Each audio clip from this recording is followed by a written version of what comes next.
తెలుగు ప్రజల కోసం ప్రాణత్యాగం చేసిన అమరజీవి పొట్టి శ్రీరాములు స్మారకార్థం రాజధాని అమరావతిలో స్మృతివనం ఏర్పాటు కానుంది. తుళ్లూరు పెదపరిమి మధ్య ప్రభుత్వం కేటాయించిన 6.8 ఎకరాల స్థలంలో నిర్మించ తలపెట్టిన ఈ ప్రాజెక్టుకు రాష్ట్ర ఐటీ విద్యాశాఖ మంత్రి నారా లోకేష్ శంకుస్థాపన చేశారు. ఈ స్మృతివనంలో 58 అడుగుల పొట్టి శ్రీరాముల కాంస్య విగ్రహంతో పాటు ఆడిటోరియం, మ్యూజియం, మినీ థియేటర్ నిర్మించనున్నారు. ఈ సందర్భంగా ఏర్పాటు చేసిన సభలో మంత్రి లోకేష్ మాట్లాడుతూ ప్రాణాలను పణంగా పెట్టి కోట్లాది మంది తెలుగువారి ఒక ప్రత్యేక గుర్తింపును తీసుకువచ్చిన మహనీయుడు పొట్టి శ్రీరాములు అని కొనియాడారు. గాంధీజీ దేశానికి స్వాతంత్రం తెస్తే పొట్టి శ్రీరాములు తెలుగు జాతికి ప్రత్యేక రాష్ట్రం సాధించారు. అందుకే ఆయనను ఫాదర్ ఆఫ్ లింగ్విస్టిక్ స్టేట్స్ అని పిలుస్తారు అని లోకేష్ గుర్తు చేశారు.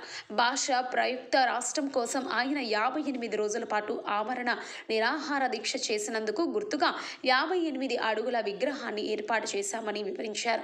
పాదయాత్ర సమయంలో ఆర్యవైశ్య సోదరులకు ఇచ్చిన హామీ మేరకు ఈ స్మృతివనం నిర్మాణానికి ప్రభుత్వం అన్ని విధాలా సహకరిస్తుందని ఆయన హామీ ఇచ్చారు.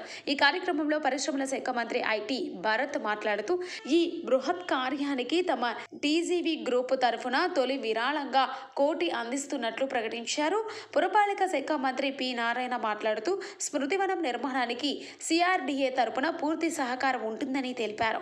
ఆర్యవైశ్య కార్పొరేషన్ చైర్మన్ డుండి రాకేష్ మాట్లాడుతూ రాబోయే ఏడాది మార్చి 16వ తేదీ నాటికి విగ్రహాన్ని ఆవిష్కరింపజేస్తామని మాట ఇచ్చారు. అనంతరం మంత్రి లోకేష్ పొట్టి శ్రీరాములు వారసులను శాలువాతో సత్కరించారు. ఈ కార్యక్రమంలో మంత్రులు, ఎమ్మెల్యే తెనాలి శ్రావణ్ కుమార్ కూడా, చైర్మన్ సోమిశెట్టి వెంకటేశ్వర్లు తదితరులు పాల్గొన్నారు.